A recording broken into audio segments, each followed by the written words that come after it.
following program is brought to you in living color on NBC.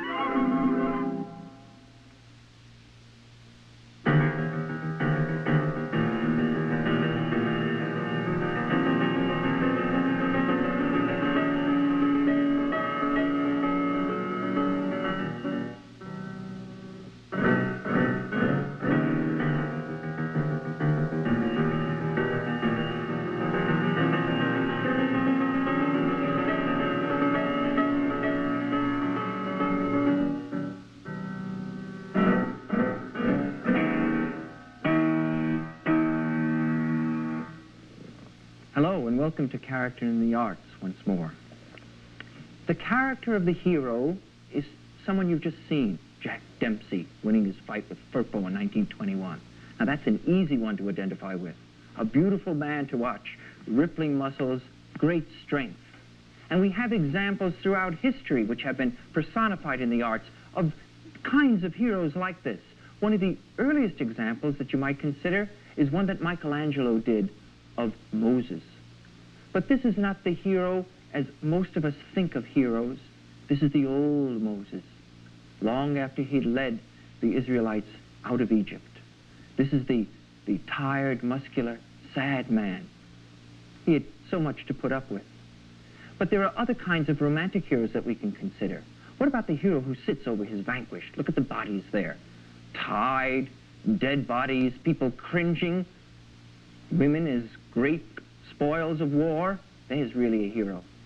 But in our everyday lives, we also encounter heroes.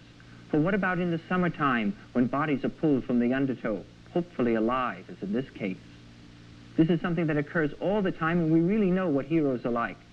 Now, in our society, we're such a swinging group of people.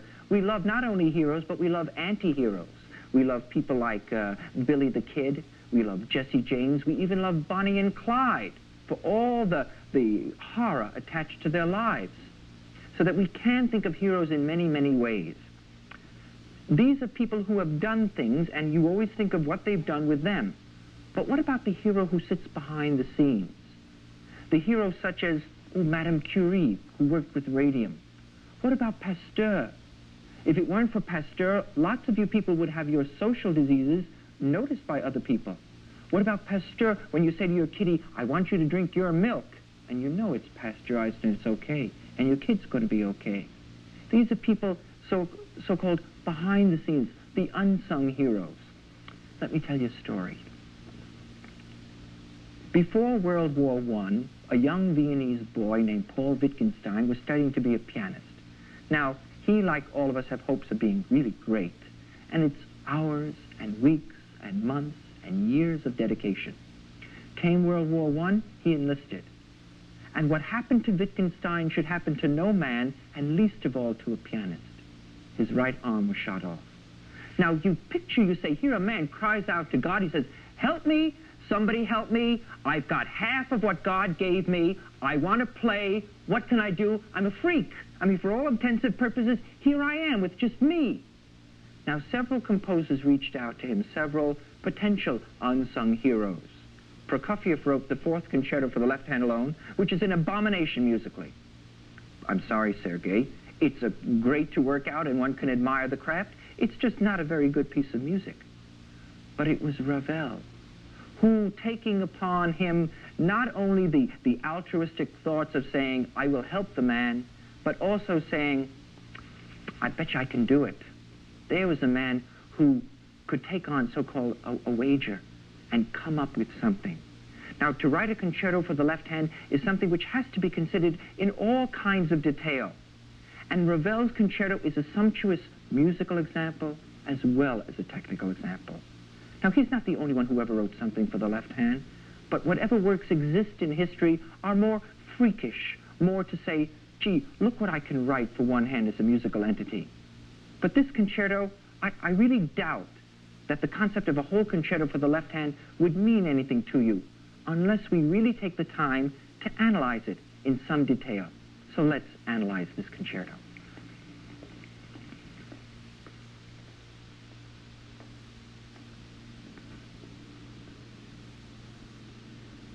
In writing a concerto for the left hand alone, you've got a whole new set of problems that occur, a whole new set of dynamics in terms of how the composer lays out his material. Tonight, we have here my orchestra, Mr. Patrick Lindley, a brilliant student at Cal State, L.A. Pat and I will try to put together for you how some of this material occurs. For instance, Ravel, understanding full well that he had the left hand alone to work with, starts out the whole musical idea as if it's in an amorphous fog, and the orchestra has a melody rise out of the depths, if you will. Patrick?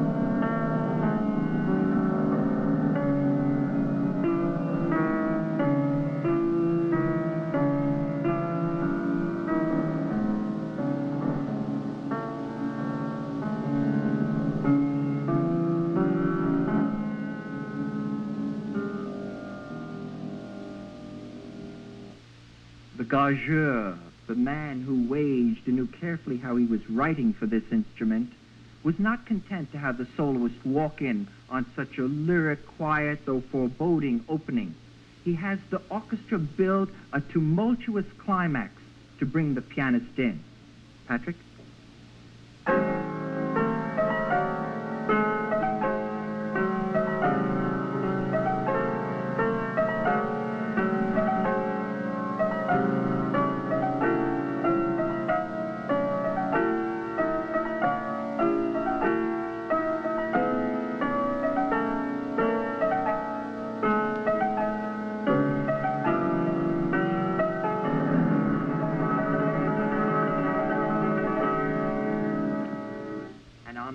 Frenzied climax, that trembling in the air, Ravel now introduces the solo artist. But what do you do for the left hand alone?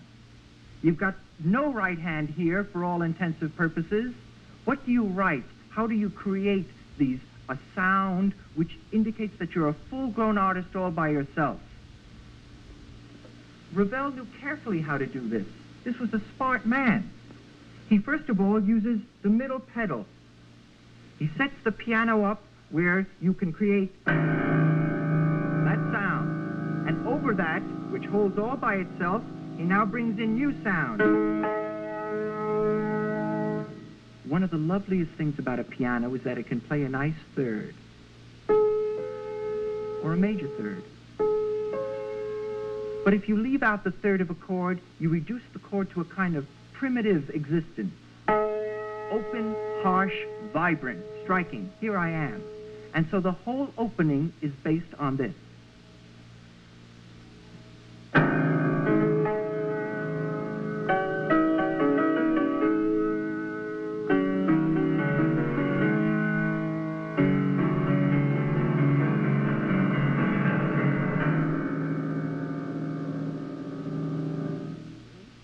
Well, what does he do now? Well, look, he's got you. He's grabbed you.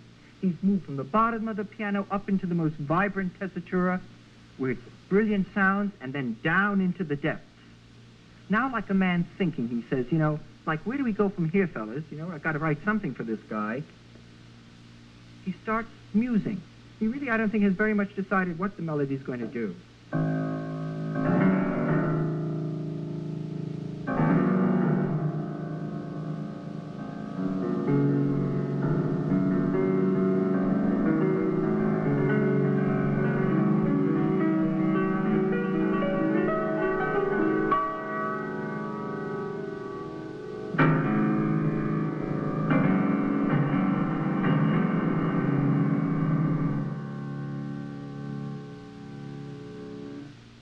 Pure drama.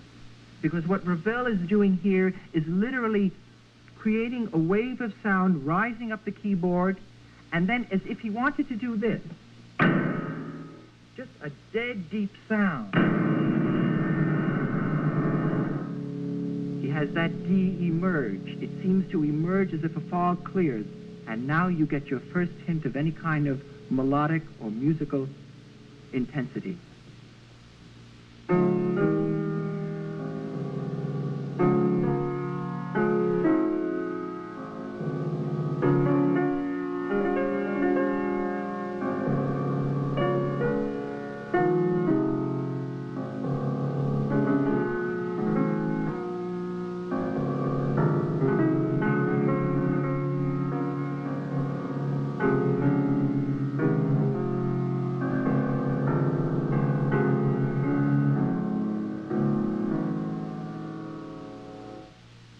An enormous contrast from the primitivism to this lush, lush world of a 20th century genius, both harmonically and orchestrally, in terms of coloration of chords.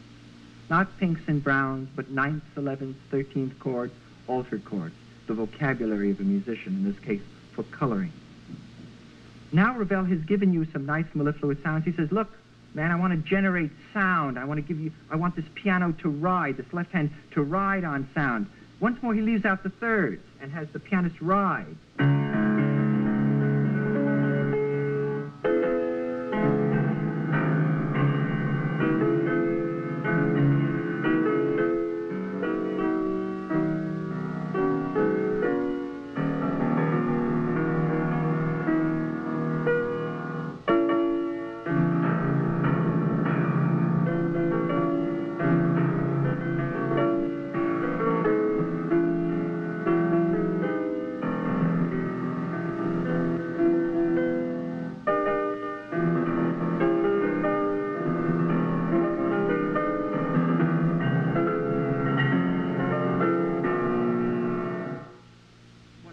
Is doing now in going back and forth, it seems to be breaking up.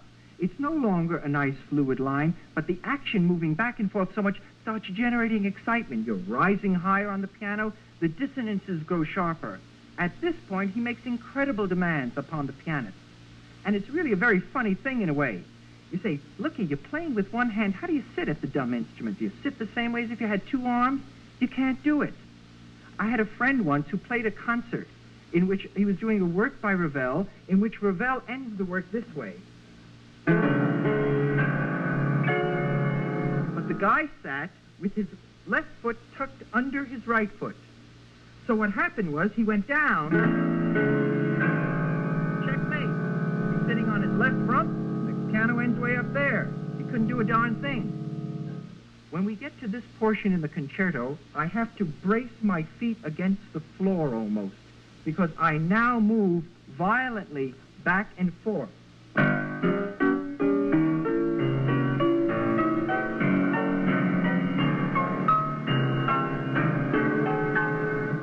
If I'm not braced, I'm lost. It's like a ship on the ocean. Just try this, if you will, on a nice rounded rump.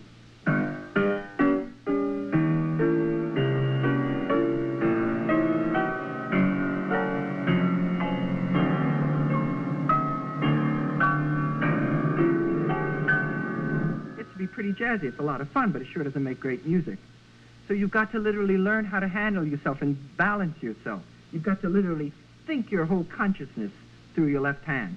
Now, the music is written well. The man was a pianist as well as being a great composer and artist, and so he knew how to write, but nonetheless, the pianist has to be very careful.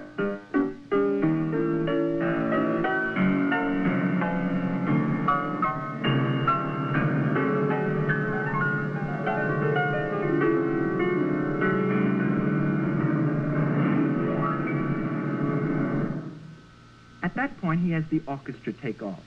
Now, so far, the ideas have been monumentally dramatic. You say, good God, look what this man is writing for one hand. But Ravel also knew that even a pianist with two hands will present an intimate idea, one of the most delicate sensibility. Now, all great jockiness on the keyboard, all great virtuosity is not all slash, bang, and look what I can do. Some of the greatest virtuosity is accomplished with the most subtle gesture with the hand, or hands. In this case now, Ravel writes a second section which is pure poetry, but of an intimate nature for the piano.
we arrive at a real special nature in the writing.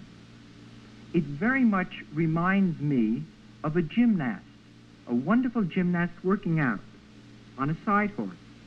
If you were to take the thumb and the fifth finger and consider them as the arms of a gymnast, he alternates quickly back and forth, either with the thumb alone, passing the body instead of the hand over the thumb, very much like the body of a gymnast would go over the horse, and back and forth, jockeying back and forth. Conjure, if you would, conjure in your mind's eye a brilliant gymnast working out on a horse.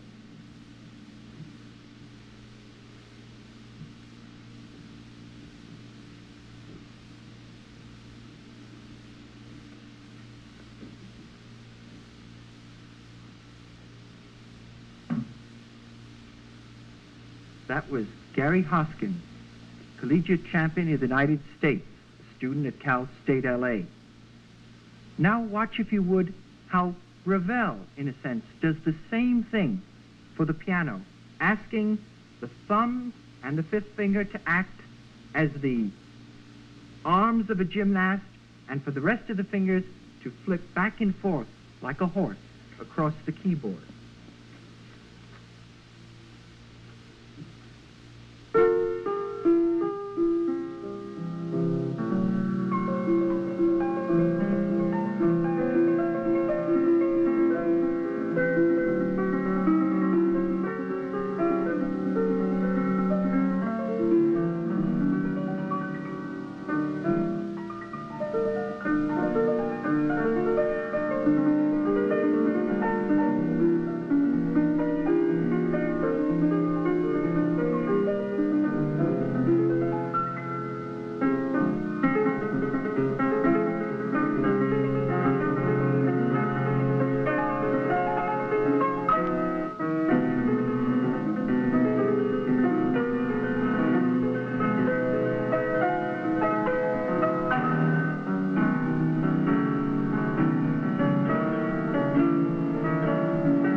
The pianist, as the solo artist, merely does all the jockeying. It is Patrick, as the orchestra, who sings the exquisite melody, which rides above all this jockeyiness. And you find here a real brilliant example of the sportsman aspect to what Ravel had to create.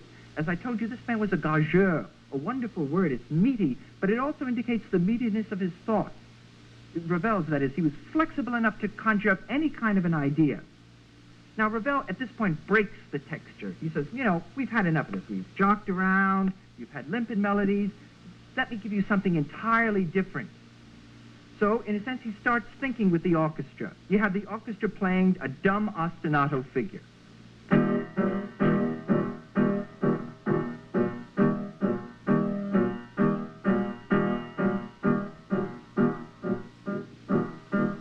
you say to yourself, what are we going to do now? You know, the orchestra's going on. Well, if Patrick will play, I'll do it as if I were improvising, and you'll get an idea of what Ravel wrote to fit this whole section.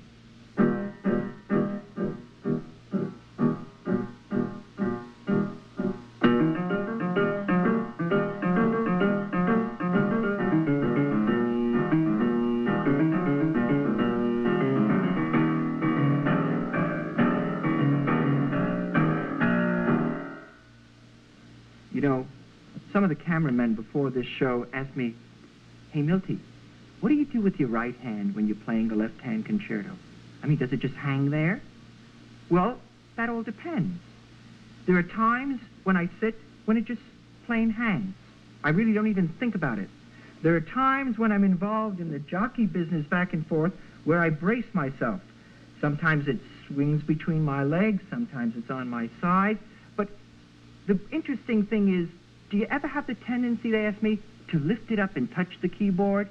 Well, sometimes, you know, the piece gets so darn hard you wish, you know, you could just go, you know, play the two hands, but you really don't ever have that you know, you have the tendency, you have the fantasy, but you don't do it. Why?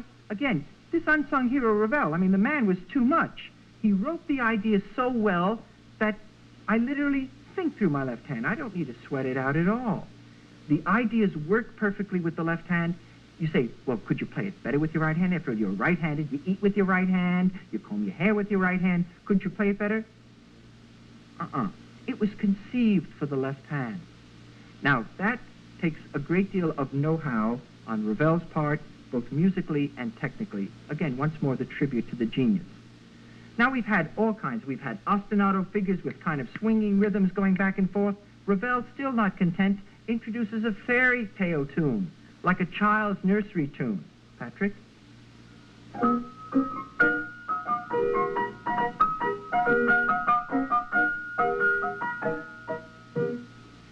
Now you say to yourself, you know, what's all that about? Well, he, in a sense, tries to create relief, all kinds of figuration. While that kind of jumping yum, pop, pop, bum, pop, pop goes on, the piano is doing this now.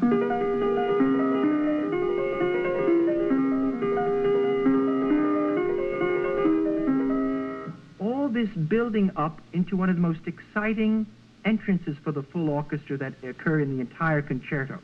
At this point, again, the pianist is faced with tremendous technical problems because he now has the piano, the left hand, move back and forth at great speed to almost non-related sounds, if you will.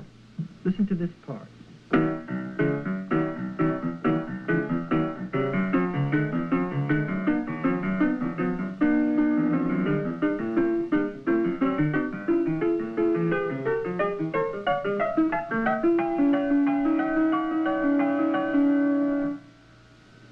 In this thing, you get all kinds of combinations.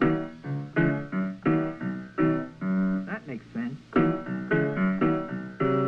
Nice. A little further out.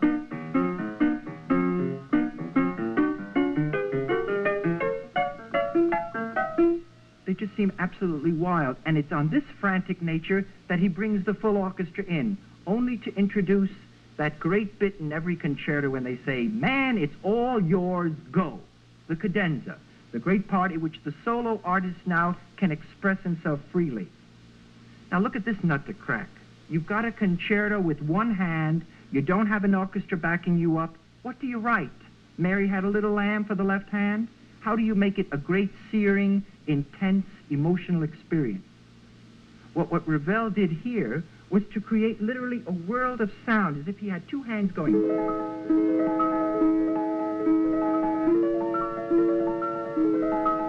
But he does this with one hand having the melody ride in the thumb above it, sometimes switching down to the fifth finger.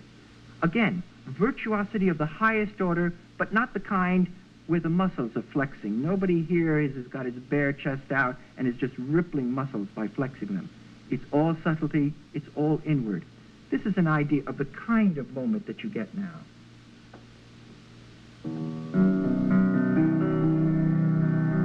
Again, he's thinking out loud.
Great subtlety, again, the utmost lightness to perform this. He cannot have the concerto end in such a pale fashion, so to speak, such an inward moment. So he has the left hand build up sounds, and suddenly, like two forces merging, the orchestra and piano merge together to its tumultuous climax. This then the end.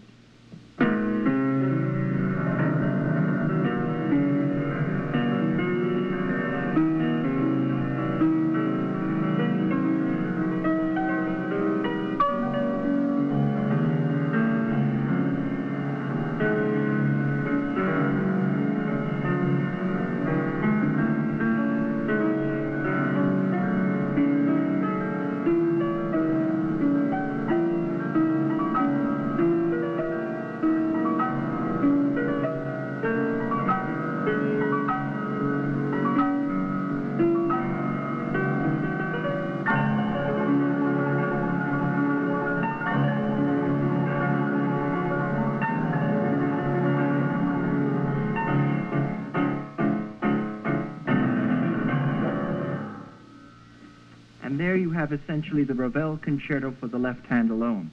I'd like to thank my orchestra, Mr. Patrick Lindley from Cal State LA, and Gary Hoskins from Cal State LA. You say, what kind of a man must this Ravel have been? You know, you talk about unsung heroes. You say, did he do this, you know, was he nasty? You know, the way you've been talking, Dr. Stern, one would infer that this was a think, you know, a man who said, you know, a gageur, I can do it. Well, don't always ascribe the most altruistic motives to people. He was a guy who loved challenges. Without a challenge, he didn't function. He wrote the Bolero the same way. What can I do with one tune? What can I do with one metric scheme and one modulation? And in the same sense, he produced this concerto. So, unsung hero, whichever way you want to slice it, the world is richer by what he did. Let's talk about our next program.